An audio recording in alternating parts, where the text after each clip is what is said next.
Muito obrigado, bom dia a todos. Sou grato pelo convite, agradeço ao Instituto Verbena em nome da professora Classi e na sua presença aqui, Juliana. Espero poder trazer um pouquinho da experiência prática que a gente encontra aqui nos municípios para acrescentar para todos vocês. E trabalho na área exclusivamente de assessoria jurídica para municípios desde o ano de 2010. Então, a gente vive essa realidade aí há muito tempo. Com o advindo da nova lei de licitações, a gente buscou se especializar, trazer essas inovações para os nossos clientes. A exemplo, cito aqui, por exemplo, o município de Rio Quente, que foi um dos primeiros municípios a regulamentar todas as questões da nova lei de licitações no estado de Goiás. Hoje, 100% dos procedimentos licitatórios realizados pelo município de Rio Quente já são feitos de acordo com a nova lei de licitações. Então, lá nós não utilizamos mais a 866, a 10520 para nenhum dos procedimentos. Então, é um assunto que eu gosto muito, é um assunto que faz parte do meu dia a dia e acredito que eu possa acrescentar alguma coisa aí para vocês.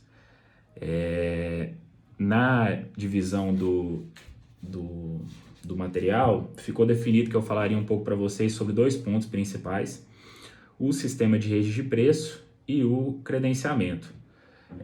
Apesar de serem dois assuntos já existentes na prática jurídica municipalista com as leis anteriores, tiveram muitas mudanças de acordo com a nova lei e trouxeram para dentro do corpo legal, do diploma legal, práticas que já eram reconhecidas pela jurisprudência, acho que na tentativa de formalizar mais ainda esses instrumentos. A Juliana muito bem me apresentou, então aqui está um resuminho do meu currículo. Sou advogado municipalista raiz, estou todo dia nos municípios que a gente trabalha há muito tempo e realmente é o que eu amo fazer, é o que eu gosto de fazer. Bom, sistema de registro de preço, a SRP, a ata de registro de preço, acredito que todos aqui já estejam familiarizados com esse conceito.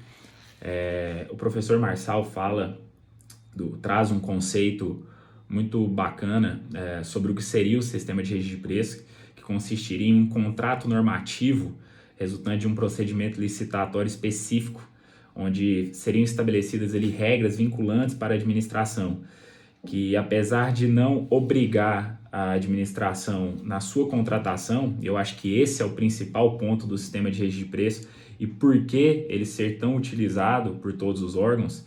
A questão da não obrigação permite um melhor planejamento das suas contratações futuras e eventuais, né? Para justamente, acho que um dos principais princípios trazidos pela nova lei é justamente o planejamento, obrigar que os órgãos tomem suas medidas ali com base no planejamento. E eu acho que o principal aliado disso é o sistema de registro de preço, justamente por possibilitar que obrigações sejam firmadas diante da possibilidade futura de aquisição de um bem ou da contratação de um serviço. Por vezes eu vejo a não utilização do sistema de registro de preço causar muitos prejuízos no dia a dia da atuação municipal ou de outros entes públicos.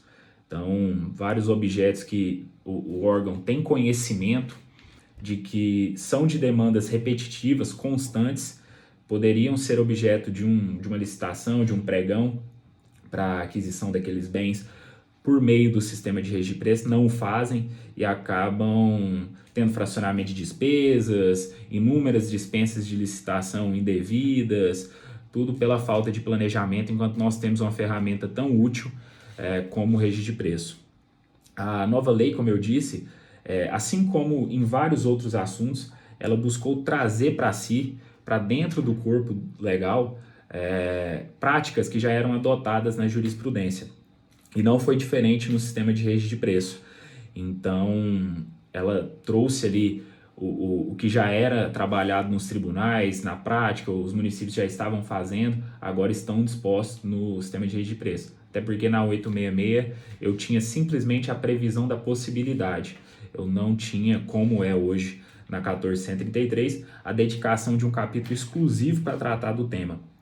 Outra, eu vou falar um pouco mais na frente sobre algumas novidades que trouxeram, mas uma questão muito importante é sobre o cabimento do sistema de registro de preço na nova lei, que além de prever a possibilidade no pregão, que é o mais utilizado, sem sombra de dúvidas, por ser até mesmo a modalidade mais utilizada, e a nova lei traz como a principal modalidade, né, de utilização pelos órgãos do pregão, também da concorrência, mas também a hipótese de realizar o sistema de registro de preço para dispensas e inexigibilidade.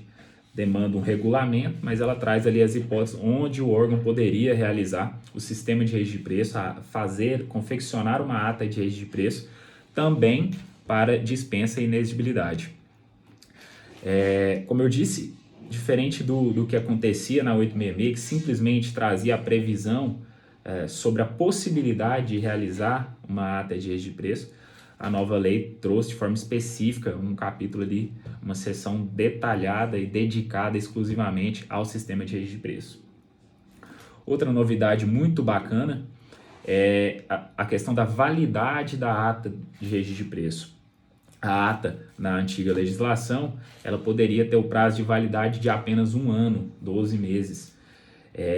Já na nova lei, eu posso firmar ela por 1 ano e eu posso prorrogá-la por mais 1. Claro, lembrando sempre que eu tenho que comprovar que aqueles preços registrados ali continuam vantajosos para a administração. Então, inclusive eu vejo esse problema na prática aí, até mesmo na prorrogação dos próprios contratos, né? Porque a lei também me obriga a comprovar, por exemplo, contratos de natureza continuada, que eu comprove que aquela contratação se permanece vantajoso para a administração. E isso, por vezes, não é feito. Eu não demonstro, por exemplo, a nova coleta de preço para fazer a prorrogação desses contratos. Na ata, da mesma forma, eu tenho que prorrogar. Falando, inclusive, sobre contratos e ata de registro de preço, também verifico na prática que é uma dificuldade dos servidores do órgão licitatório ali entender isso. O contrato que advém de uma ata de registro de preço, eu tenho uma ata de registro de preço, por exemplo, de serviços, e dela eu posso fazer inúmeros contratos ou não fazer nenhum. A própria lei traz para mim elementos que eu posso substituir o contrato, por exemplo, a nota de empenho. Mas se eu fizer um contrato dessa ata, vamos supor que eu tenho um registro de preço para contratação de instalador de ar-condicionado. Por vezes é um objeto que se repete. Se eu pretendo fazer um contrato daquele saldo ali da ata com o profissional registrado, a duração desse contrato ele não fica vinculado a esses 2 anos que eu tenho aqui na ata. Eu tenho dispositivos próprios que vão tratar do prazo de validade dos contratos. Então isso é muito importante. As hipóteses de cabimento, só um minutinho aqui. Ata e contrato, uma pergunta aqui, ata e contrato se diferenciam pelo valor? Então, o contrato não necessariamente ele vai ter o valor do contrato não necessariamente vai ser o da ata. Pode ser? Pode. Eu posso, assim que eu concluir uma licitação, fiz a ata de registro de preço, eu posso fazer um contrato com o saldo total da ata? Posso. Eu entendo que não seria o ideal, senão não teria por que eu fazer o sistema de registro de preço, já que o contrato vai me gerar obrigações quanto à sua execução. Então eu vejo muito problema com a partir do momento que eu firmo um contrato, vocês têm que lembrar que o contratado também pode obrigar a administração no cumprimento daquelas obrigações ali firmadas, diferente da ata. Então, de uma ata de registro de preço, vamos supor que eu tenho uma ata de registro de preço para aquisição de carteiras escolares, que o valor dela é R$1 milhão.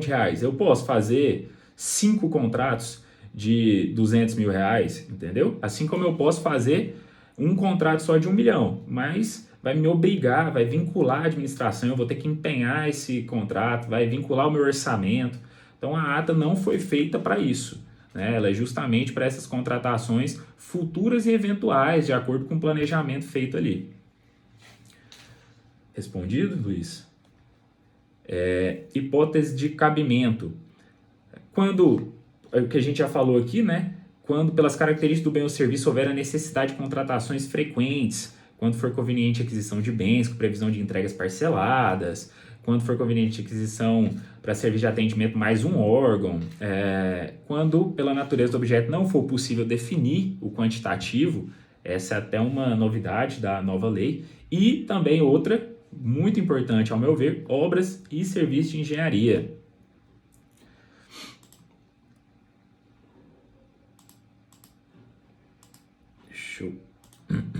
Bom, como eu disse, acho muito importante esse tema aqui, acho bem bacana mesmo, o sistema de registro de preço para obras e serviços de engenharia. É uma novidade da nova lei, assim como é uma novidade da nova lei a possibilidade, a realização de pregão para contratação de serviços de engenharia. Eu sei que, de acordo com a jurisprudência, ele já era utilizado, já era aceito, mas a gente tinha muita dificuldade, por exemplo, convênios com a Caixa, que a Caixa era o órgão gerenciador do recurso ali do convênio. A Caixa não aceitava a utilização de pregão para obras, então eu tinha que fazer uma tomada de preço, uma concorrência. A nova lei trouxe para que obras e serviços de engenharia simples, né, eu utilize o pregão. E com isso, com essa novidade, eu também tenho a possibilidade agora de fazer um sistema de registro de preço para obras e serviços de engenharia. E olha o tanto que é interessante, os dois principais pontos ali de novidade, porque a partir da letra C, vocês vão ver que é exatamente o que eu exijo para outro sistema de registro de preço. Mas quanto a obras e serviços de engenharia, eu tenho duas principais características. A existência de projeto padronizado, sem complexidade técnica e operacional. E eu tenho a necessidade permanente ou frequente da obra ou serviço a ser contratado. Bom, eu consigo pensar facilmente em alguns objetos que se enquadrariam nesse, como, por exemplo, a pavimentação asfáltica, operações tapa-buraco, elas são de ocorrência rotineira na estrutura administrativa. A existência do projeto é padronizado, né? O material que eu vou utilizar para aquilo ali não tem muita complexidade técnica, afinal todos os interessados conseguem fazer a pavimentação asfáltica de acordo com o que eu firmar ali de obrigação, o material que eu vou utilizar, se receber o que, etc. Então é um ótimo cabimento, eu posso fazer o sistema de registro de preço no começo do ano, por exemplo, para um tapa-buraco a ser feito em 3 etapas dentro do município. Isso ajuda muito a administração, né? A gente sabe, em Goiás, pelo menos, períodos chuvosos, a gente tem ali as etapas que, invariavelmente, em todos os municípios, a gente tem a necessidade de fazer as operações tapa-buraco. Então, eu acho uma questão muito importante trazida pela nova lei. Outras inovações que a nova lei trouxe para a gente ali, também muito bacana, olha só, quanto à quantidade mínima e máxima a ser adquirida em cada item.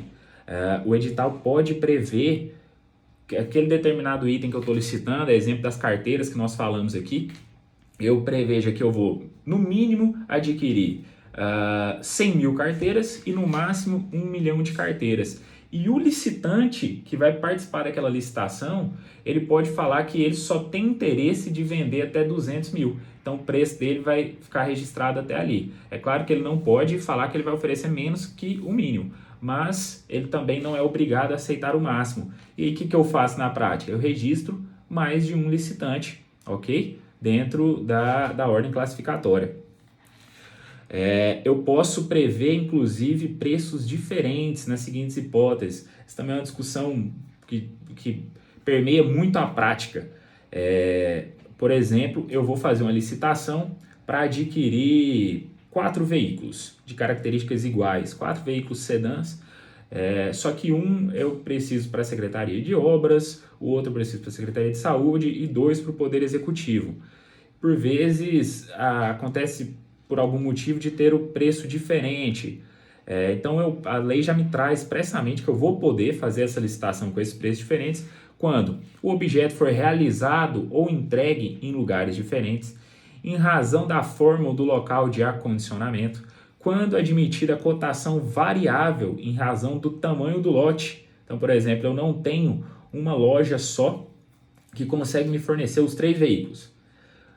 Então eu posso fazer por outros motivos justificados no processo. Então, lembrando sempre, pessoal, que essas exceções obrigatoriamente eu tenho que prever no edital, tá certo? Ainda que estão na lei, a própria lei fala que essas previsões têm que estar constantes no edital. Então, os responsáveis pela elaboração do edital, ficar muito atento a isso. A lei traz diversos benefícios para a gente utilizar na prática aí, que vão facilitar a vida da gente, mas isso tem que estar previsto no edital. Outras novidades, possibilidade de alteração dos preços registrados, desde que instruído no edital. Olha, eu sei que na prática isso também já acontecia pelo famoso reequilíbrio econômico-financeiro, realinhamento dos preços, etc. Aqui é um procedimento, a lei trouxe um procedimento mais simples, deixando que o reequilíbrio econômico seja feito exclusivamente lá nos contratos.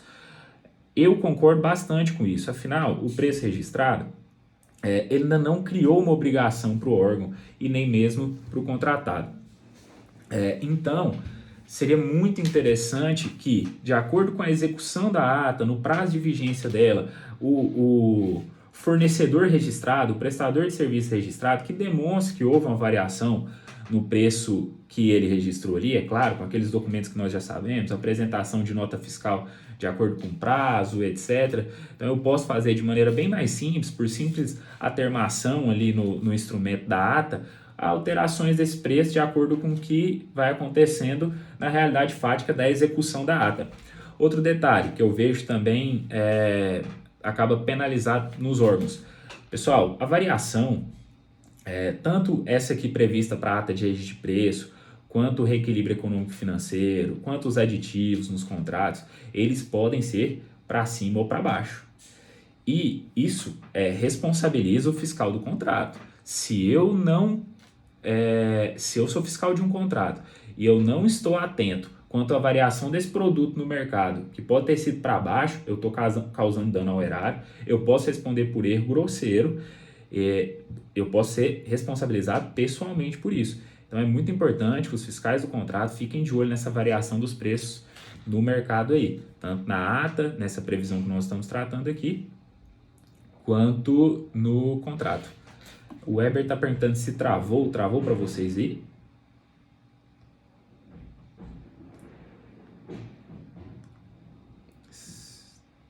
Tudo certo? Perfeito. Bom, a Cristina, em relação a essa questão de fornecedor que não cote o total solicitado e se tenha mais de um fornecedor para o mesmo item, os valores podem ser diferentes? Podem sim, Cristina, podem sim, com certeza. Eu vou registrar o preço de acordo com os quantitativos que me apresentaram dentro de cada um dos licitantes ali. É claro que quem vai ter preferência na aquisição dentro do limite da sua proposta é o que apresentou o menor valor. Então, no exemplo que eu dei das carteiras, se um licitante, dentro de um total de 1 milhão de possibilidade de aquisição de carteiras, me apresentou o menor preço para a venda de apenas 200 mil, enquanto a minha necessidade for essas 200 mil unidades, eu vou adquirir dele, de quem vendeu mais. Então, por exemplo, eu não vou ter a preferência para um outro licitante que consegue me fornecer tudo. Eu posso, justamente por ser essas compras fracionadas na ata de registro de preço, né? Eu não sei quanto eu vou querer, então eu vou adquirir os 200 mil. O próximo licitante, que também participou, não fica obrigado a chegar no preço daquele menor, tá certo? Qual o entendimento em relação à prorrogação do prazo da ata? Prorroga-se renovando todo o saldo ou prorroga-se apenas com o saldo remanescente da ata? Olha, eu entendo que prorroga-se apenas com o saldo remanescente, tudo bem? Bom, vamos lá. Prorrogação de saldo. Ao meu entendimento, a prorrogação de saldo ele só acontece no fornecimento ou na prestação de serviço de forma continuada. Tudo bem? Inclusive, até adentrando um pouquinho nessa questão da nova lei, a lei trouxe de maneira expressa a possibilidade de eu fazer aquisição de bens de maneira continuada. Vários exemplos nos saltam aos olhos aí na prática, né? Por exemplo, gênero alimentício, papelaria. Então, se eu tenho uma previsão anual de aquisição dentro do exercício ali, eu renovo por ser uma natureza continuada, a necessidade continuada de aquisição, aí eu entendo que tem a renovação do saldo. Da mesma forma que já é usualmente aí, a prestação de serviço, exemplo do advogado, né? Então, eu tenho uma prestação mensal continuada, com pagamento fixo mensal. Ao renovar esse contrato, eu renovo o saldo. Na ata de registro de preço, eu não entendo dessa maneira. Eu entendo que ela pode sim ser prorrogada dentro dos limites do seu saldo, certo? Outro detalhe, na lei anterior, nas disposições anteriores, eu já tinha possibilidade de prorrogação da ata, certo? Qual que era o detalhe? E eu já vi muita gente falando que não tinha. Qual que era o detalhe? O prazo total dela não poderia superar os 12 meses. Então, se eu firmasse uma ata para 5 meses, eu poderia prorrogar ela até os 12 meses. Então, o entendimento basicamente o mesmo, podendo agora ser para 2 anos, desde que eu comprove a vantajosidade. Bom, outra novidade muito bacana na prática mesmo, quem trabalha com isso vai saber, é o registro de preço sem a prévia estimativa do quantitativo. Então a lei trouxe que é possível a utilização do registro de preço sem indicação limitada, com indicação, né, limitada das unidades contratadas, sem indicação do total a ser adquirido. Volto novamente ao nosso exemplo das carteiras. Vamos supor que eu tenha, dentro de um município, 10 unidades escolares. E eu vou fazer um registro de preço para aquisição de carteiras. Eu não sei o total, eu nunca fiz a licitação, é meu primeiro ano de mandato, não consegui achar outras, não lembro quando que foi adquirida as primeiras carteiras. Eu posso prever, por exemplo, as 10 unidades escolares dentro do município, a licitação para aquisição de carteiras, onde eu tenho ali, eu vou buscar um registro de preço, vou fazer uma pesquisa de mercado e eu sei que eu tenho R$1 milhão para gastar com isso. Então eu não preciso prever o quantitativo estimado para isso. Eu prevejo o valor eu tenho que prever. Quanto que eu vou gastar com aquele objeto.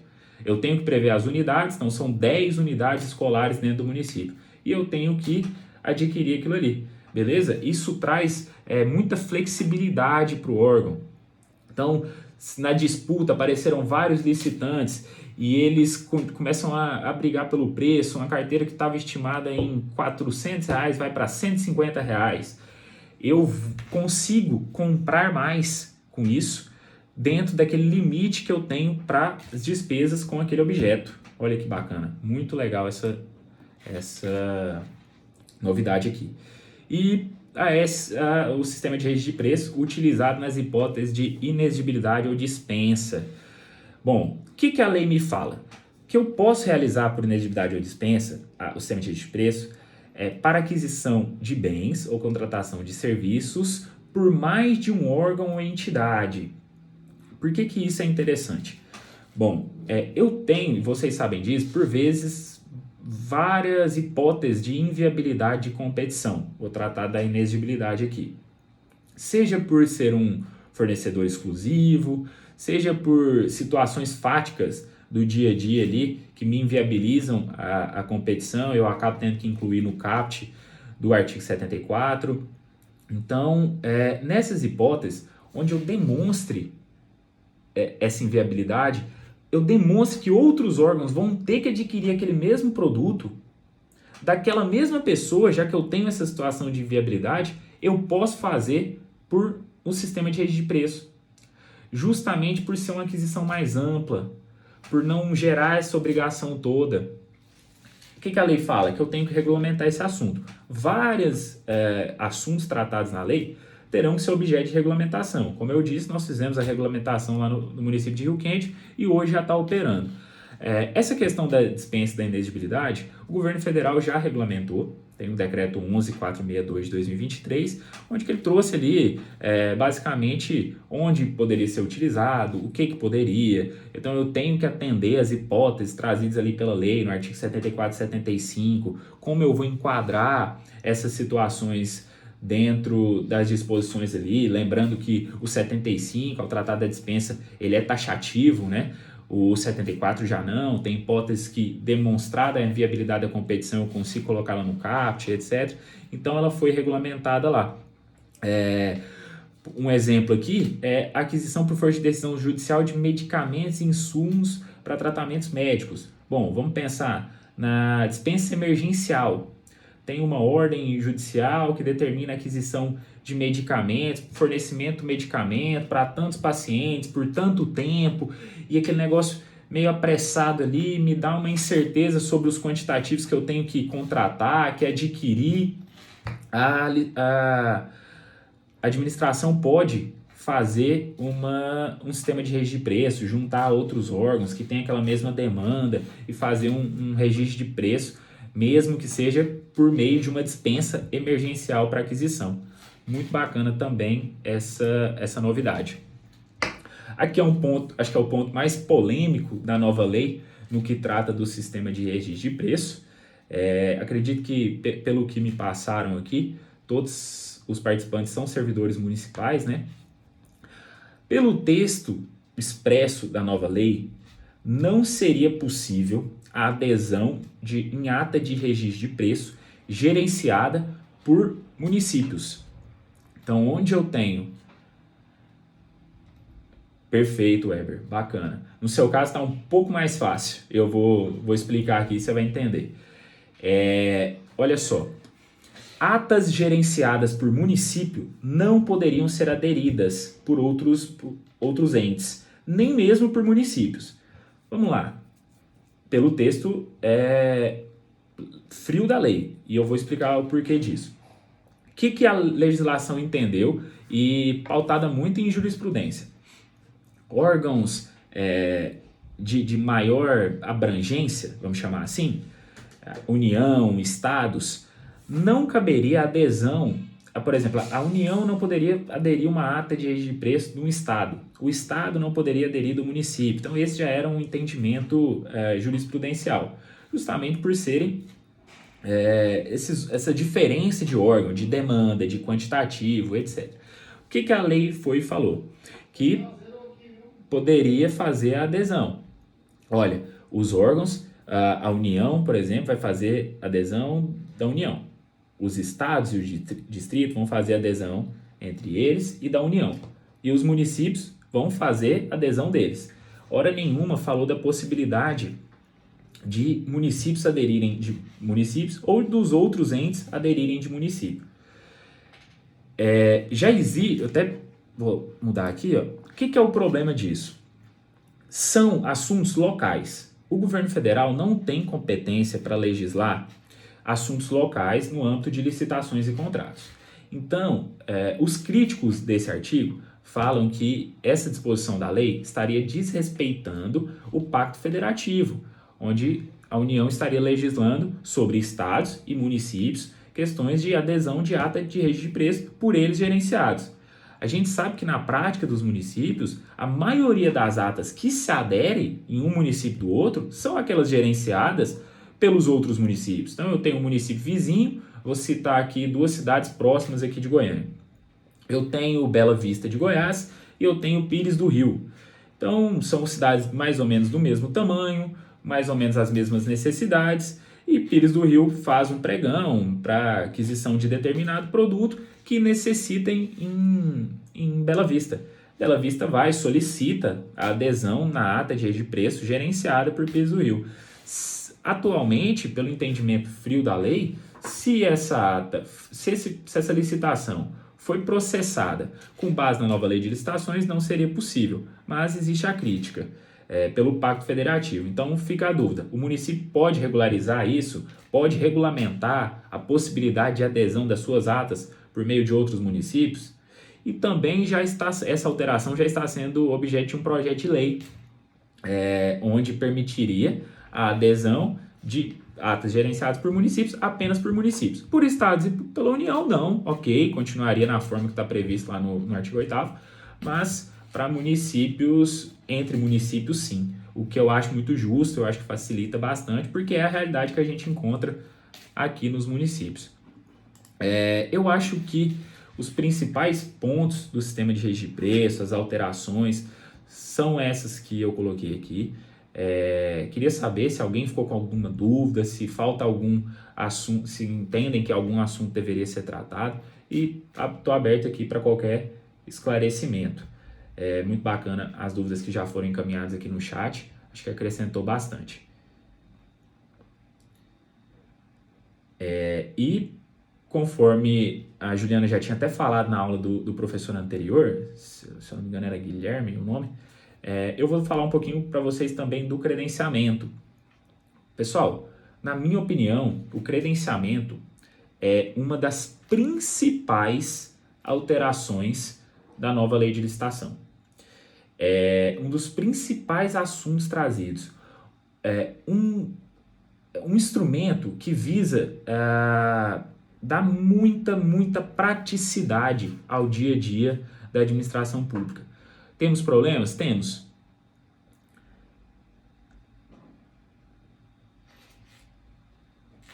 Bom, a Cecília aqui, ó. Tendo em vista que o credenciamento é tido como inexigibilidade de licitação, o que você sugeria fazer com a licitação de vale-refeição? Vez que a Lei 14.442 de 2002 ou possível na oferta de taxa negativa, eu poderia fazer um credenciamento? Sim, entendo que sim, poderia. E sobre a taxa negativa, eu posso até... Já foi um problema enfrentado por mim, pela minha equipe em alguns municípios. Pessoal, o edital ele pode limitar a taxa. O próprio pregoeiro, eu posso prever no edital que a partir do momento que chegou num certo ponto, é muito comum aqui em Goiás a licitação para gerenciamento de frota de veículo através de sistema eletrônico. Então, o que aconteceu? Antigamente, inclusive o Tribunal de Contas dos municípios utiliza, o Estado de Goiás utiliza, então é muito comum mesmo. O que aconteceu?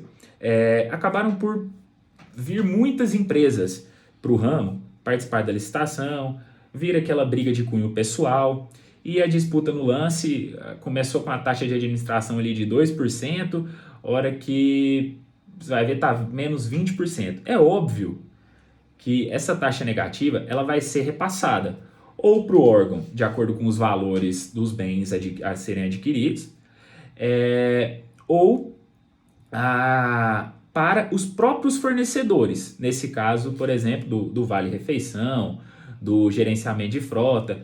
Então, o que a gente fez para acabar com esse problema? Na prática, nós limitamos. Bom, a taxa ela só pode ser negativa em até 1%, exemplo no edital que nós fizemos. A partir daí, se todos chegaram lá, nós vamos fazer os mecanismos de eu estou com um sorteio na cabeça, mas de desempate trazidos pela lei. Então, eu vou considerar todos os licitantes empatados, justamente para não ter esse problema.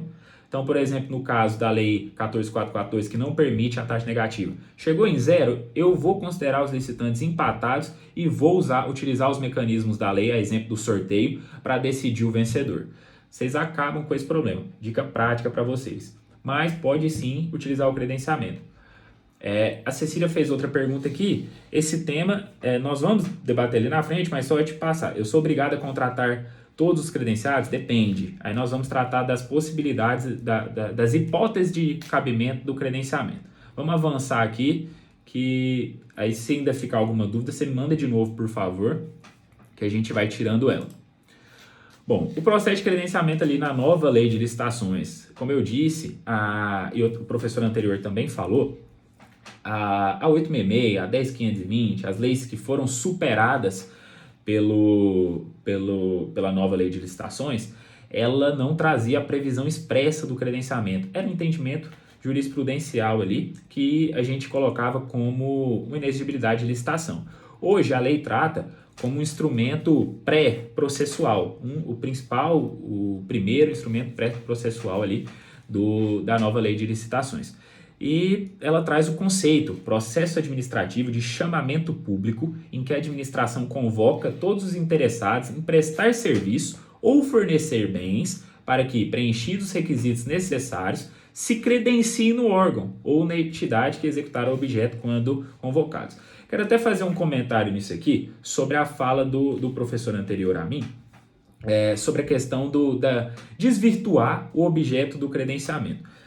Pessoal, é claro que para contratação de serviços, princípios da administração, onde obrigatoriamente pela sua natureza devam ser exercidos por servidores, não vai caber o credenciamento, dispensa de licitação, inexigibilidade, pregão ou qualquer outra modalidade. São situações, são serviços de natureza precipa e devem ser executados por meio de servidores. Ok, só que nós temos 1 milhão, como tudo no direito, nós temos 1 milhão de exceções ao que seriam esses serviços precípios. Então, por exemplo, nós temos amplo conhecimento de que limpeza e conservação já não são mais. Operador de máquinas não são. Então, esses serviços eu posso sim realizar, por exemplo, uma licitação para uma terceirização, eu posso sim realizar o credenciamento de operador de máquinas, por exemplo, onde eu fixaria ali critérios objetivos da distribuição da demanda, o valor da hora trabalhada, todos credenciam pelo aquele mesmo preço, etc. Então, só tomar um pouco de cuidado, porque, como eu disse, eu acho que esse tema, o credenciamento, é a principal inovação trazida pela nova lei no cotidiano dos municípios. E a gente tem que utilizar ele, vai trazer muita celeridade, muita praticidade para o dia a dia. Ele vai demandar regulamentação. Para mim, a maior dificuldade dele é o gerenciamento, a forma com que essa demanda é gerenciada, fiscalizada. Eu acho que isso é o principal problema. Aqui no Estado de Goiás nós temos o TCM expedindo instruções normativas acerca das contratações, etc. Eu tenho certeza que o credenciamento vai ser objeto. A exemplo do que nós temos a 010 de 2015 e a 016 de 2016, se não me engano, que tratam das contratações, que tratam do credenciamento, tratam do credenciamento na situação na saúde, inclusive prevendo a possibilidade, naqueles casos em que comprovadamente não for possível a contratação de profissional regular no serviço de saúde, então, por exemplo, médico, veterinário, eu poder utilizar de forma excepcional o credenciamento, porque a gente sabe a dificuldade que é contratar profissionais da área da saúde, contratar médico para atuar no município do interior. Então, o TCM tem essa instrução normativa permitindo a utilização do credenciamento ali, mas nós vamos avançar. Eu tenho certeza que o credenciamento, na forma prevista na nova lei, vai ser objeto de regulamentação. Tem que ser objeto de regulamentação. Mas é muito prático, muito bacana de ser utilizado. Eu acho que a gente não deve ter medo de utilizar, porque vai trazer muitos benefícios para o município. Como a gente falou aqui, o professor anterior também falou, a lei traz 3 hipóteses de credenciamento. Sendo elas, vamos lá, paralela e não excludente, caso em que é viável e vantajoso para a administração a realização de contratações simultâneas em condições padronizadas. Essa hipótese, Cecília, é justamente essa que você falou. Sou obrigado a contratar todos os credenciados. Você é obrigado a credenciar, vamos chamar assim. Contratar vai depender da sua demanda e as formas de distribuição da demanda. Deu para entender? Olha o inciso 2, com a seleção a critérios de terceiros, caso em que a seleção do contratado está a cargo do beneficiário direto na prestação. Então, por exemplo, eu vou fazer um credenciamento para consulta em médico cardiologista. Todos aqueles profissionais, médicos cardiologistas, que credenciarem a partir da divulgação do meu edital de chamamento público, estarão vinculados à administração.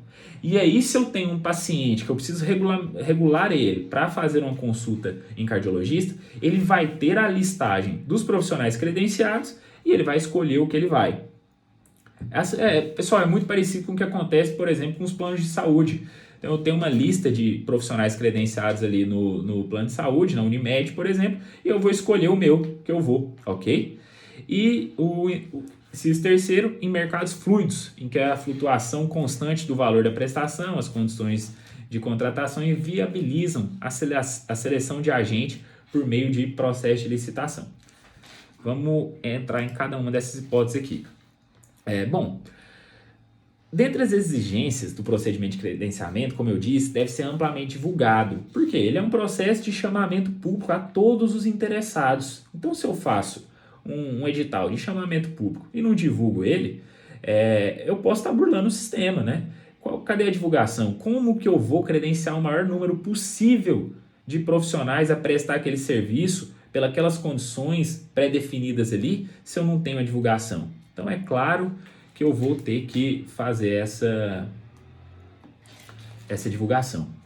Cecília, por favor, como você vê nesse caso específico de vale alimentação? Porque a maioria vai querer o melhor ticket de refeição, ou seja, aquele que tem a maior rede credenciada. Bom, eu posso, aí não necessariamente, Cecília, vamos voltar nas hipóteses aqui, vamos lá. Com a seleção a critério terceiro, caso em que a seleção do contratado está a cargo do beneficiário direto da prestação. Por exemplo, poderia colocar no inciso 2, em vez de eu colocar no inciso 1. Paralelo e não excludente, caso em que é viável e vantajoso para a administração a realização de contratações simultâneas. Você está vendo que no caso do Vale Alimentação, o beneficiário vai ser um terceiro? Então eu posso sim deixar que ele escolha, a exemplo, que tem a maior rede credenciada. Uma vez escolhido, não é a administração que está fazendo o contrato em detrimento de A ou B, mas sim as condições que aquele prestador de serviço credenciado está me fornecendo. O que eu posso exigir, por exemplo, como critérios objetivos? Um número mínimo de comércios credenciados.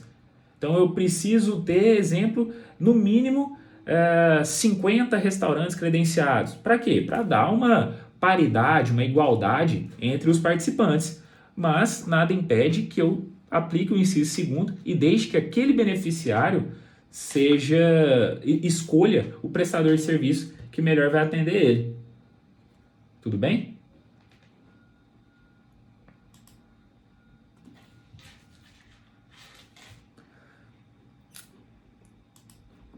Bom, a hipótese trazida no primeiro, como eu falei para vocês, a contratação paralela e não excludente, ela já é amplamente utilizada. Exemplo, por exemplo, o próprio STF tem um edital de credenciamento para tradutor. Se eu não me engano, o TCU também tem. Então ele vai e faz o credenciamento de todos os tradutores disponíveis ali para os idiomas que ele necessita. Qual que é a principal chave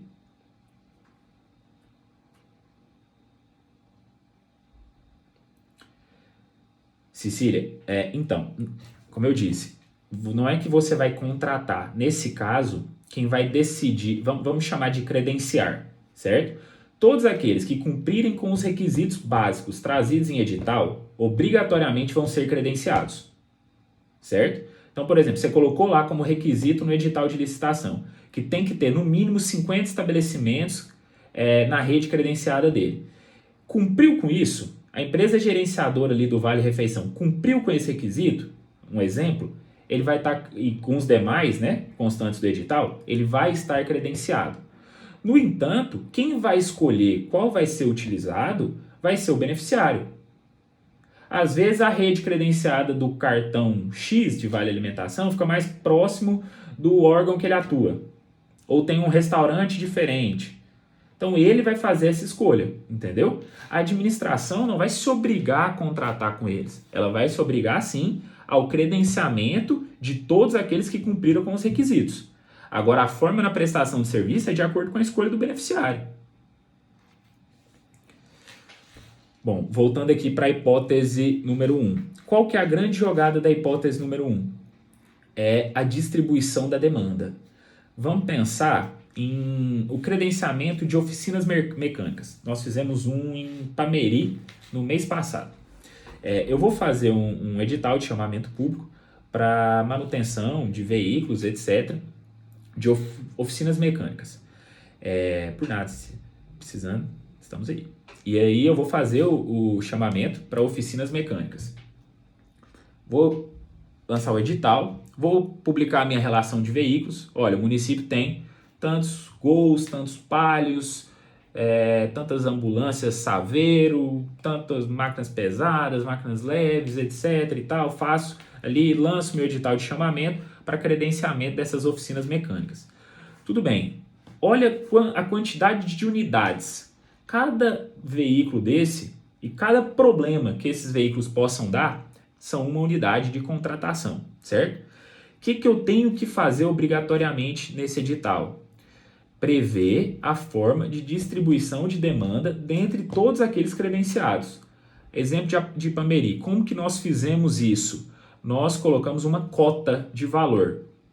Então, por exemplo, a cada 10 mil reais, eu obrigatoriamente vou trocar de credenciado.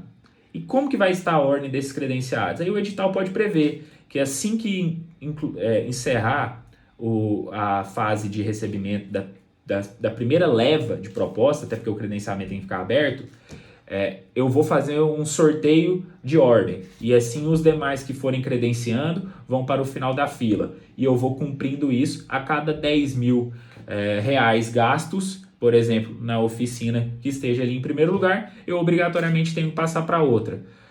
O que a gente previu? Algumas situações excepcionais. O serviço que iniciado naquela credenciada ali dentro da ordem classificatória, né, definitória, superou o valor de 10 mil reais da cota que eu tenho. Tudo bem, esse caso é uma exceção. A partir do próximo eu mudo para o outro.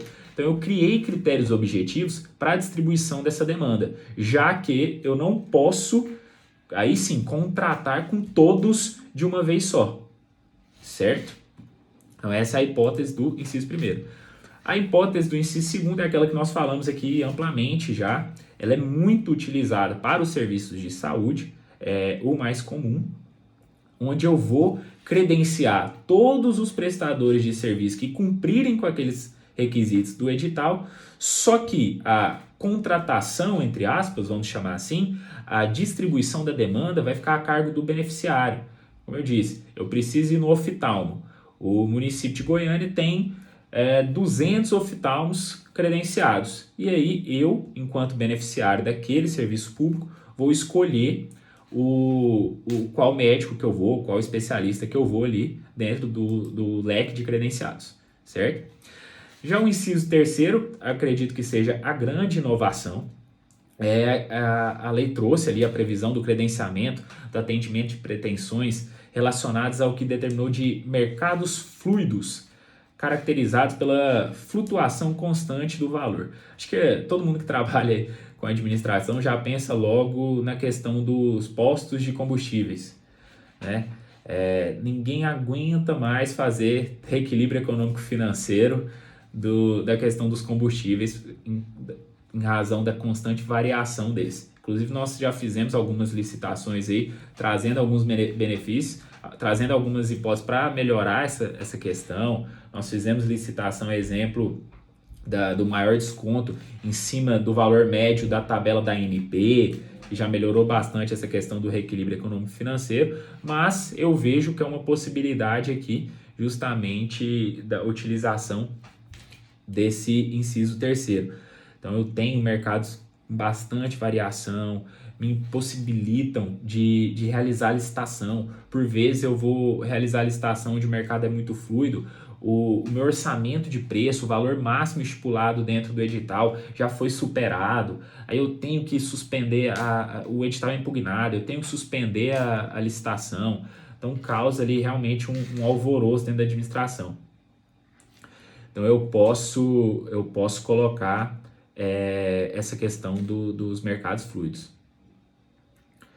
Era por isso a minha dúvida. Eu acho que teria que dividir o quantitativo do objeto. Nós fazemos rodízio com a publicação de jornal em grande circulação. É uma hipótese ótima. Você pode falar que, por exemplo, a cada 10 servidores vão ser... vai mudar de credenciado. Perfeito, muito bacana. Não tem problema de utilizar isso. Pessoal, por vezes, vocês vão ver que na prática, as hipóteses elas vão se complementar. O inciso primeiro com o inciso terceiro. Vamos pensar nessa questão do combustível. Eu posso justificar a realização de credenciamento em postos de combustível pela constante variação do mercado. Vamos pensar em mercados fluidos. A gente vive em inflação. Então, é muito comum ter mercados fluidos na nossa realidade. Então, por exemplo, eu vou justificar que o mercado de combustíveis, abastecimento, é fluido. Só que eu posso também credenciar todos aqueles interessados, todos os postos de combustíveis que existem ali na minha cidade, na minha região, na minha rota. Então, os municípios de Goiânia do estado de Goiás vêm para Goiânia trazer paciente, etc. Então, eu faço esse credenciamento de todos aqueles interessados ali dentro daqueles critérios que eu estabeleci e a forma de divisão, por exemplo, viagem, etc. e tal. E utilizo também, juntamente ao inciso primeiro, o inciso terceiro, justificando que são mercados fluidos, e com isso eu vou ter uma variação no preço, porque essa do mercados fluidos é muito interessante para eu justificar. Olha, lá no inciso primeiro, o preço é único. Aqui no inciso terceiro, o que eu tenho que fazer? Eu vou trazer um preço, parâmetro, e depois ele vai flutuar. Só que essa flutuação vai obrigar também aos demais credenciados, entendeu? Então eu faço a junção dessas hipóteses. A visão do TCU sobre o credenciamento. A jurisprudência do TCU, ela evoluiu bastante. Por isso que eu falei para vocês lá no começo que a gente tem que acompanhar essas tendências. O entendimento do TCU, ele já foi, por exemplo, da não utilização do credenciamento nem mesmo para a saúde.